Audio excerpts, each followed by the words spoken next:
Jujutsu Kaisen being back after a 3-year drought is like your dad going out for milk and then coming back with the whole damn cow. Season 1 was nothing short of spectacular, but the most recent season has moved the goalposts so far down the road that we're not even playing the same sport anymore.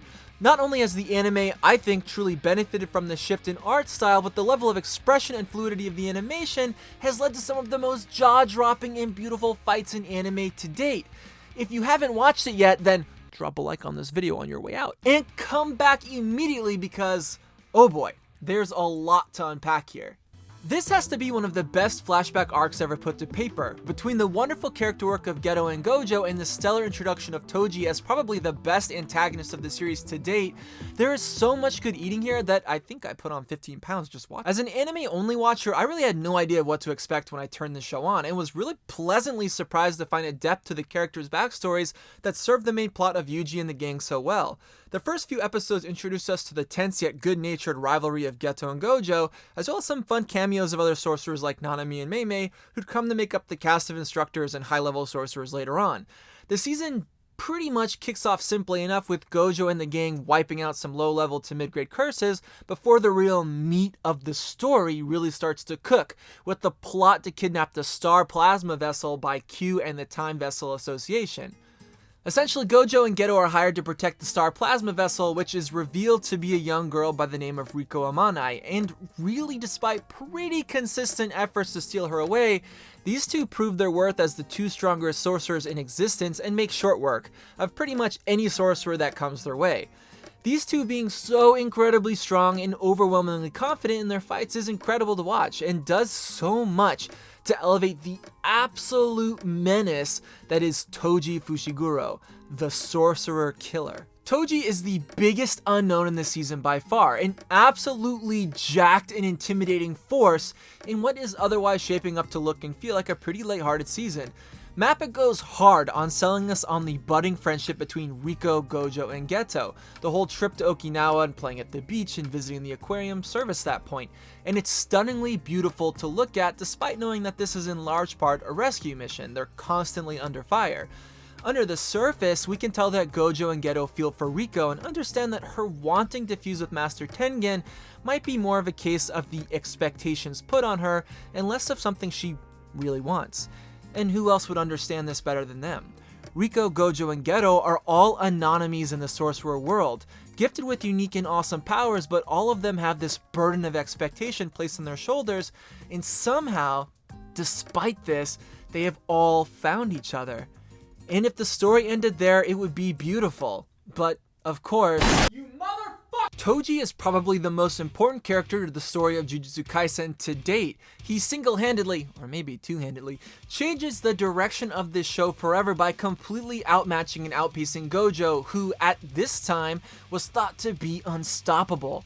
Their fight is incredible, with Gojo, despite his overwhelmingly destructive power, fighting completely on the defensive the entire time. Everything about this fight shows Gojo completely being overwhelmed in nearly every regard, with that smug, cool confidence of his shattering more and more every second that the fight goes on. From the art direction to the anime's incredible use of line work and stylistic choices to highlight Toji's unmatched speed, everything about this encounter is money. And when Toji breaks through Gojo's limitless technique for the first time in the anime's history, it is so breathtakingly horrifying as Toji cruelly and methodically takes down Gojo. I mean, just the sheer magnitude of this fight should have been worthy of a season-ending finale, but it's literally just part 1 of 3 encounters starring Toji as he next goes on to face Geto, which is somehow even more visually impressive than the fight with Gojo. We get a little more information on Toji's Heavenly Pact and the superior physical abilities it gives him, as well as how he summons up and uses the diverse set of cursed tools he employs. All of this explanation is great, but the malice that oozes from Toji is the real deal. He is clearly a genius when it comes to fighting, displaying a diverse understanding of Geto's abilities with a quick counter to every single one of them in quick succession. Toji is in complete control, and it shows as he struts through the arena, smiling the entire time before finally concluding the fight and taking Riko with him. Now, the next part is completely unhinged. All of us who watched season 1 knows that Gojo can't actually be dead. I mean, he's a huge part of the first season, but that doesn't make his resurrection any less insane. And Mappa understood the assignment exactly. Watching as Gojo seemingly appears out of nowhere, tracking Toji down after spontaneously learning how to merge his abilities together to heal himself from the absolute tear that Toji went on with his knife, Gojo shows up changed.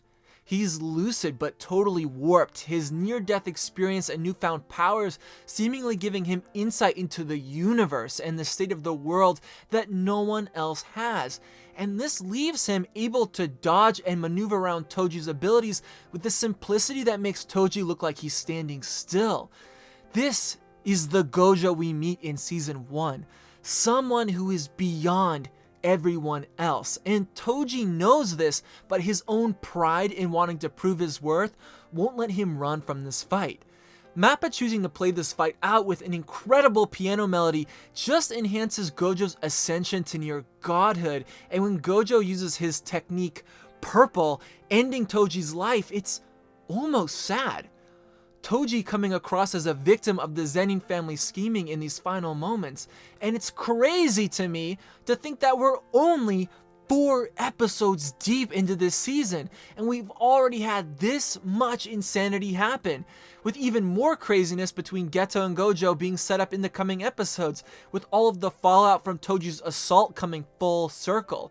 These 4 episodes have been cruel and beautiful and exhilarating, and totally reminds me of every reason why Jujutsu Kaisen was such a goated series when it first came out. It's just hard to believe that season 2 is doing even more and doing it even better. So I can't wait to see where this goes next, and I'm glad that I'm getting to experience it in the anime in its glorious Mappa style. I just really can't wait now to see what all the manga readers have been talking about when we finally move into the Shibuya incident arc and see what happens with our characters that we left behind in season 1. So thanks guys, see you in the next one, bye.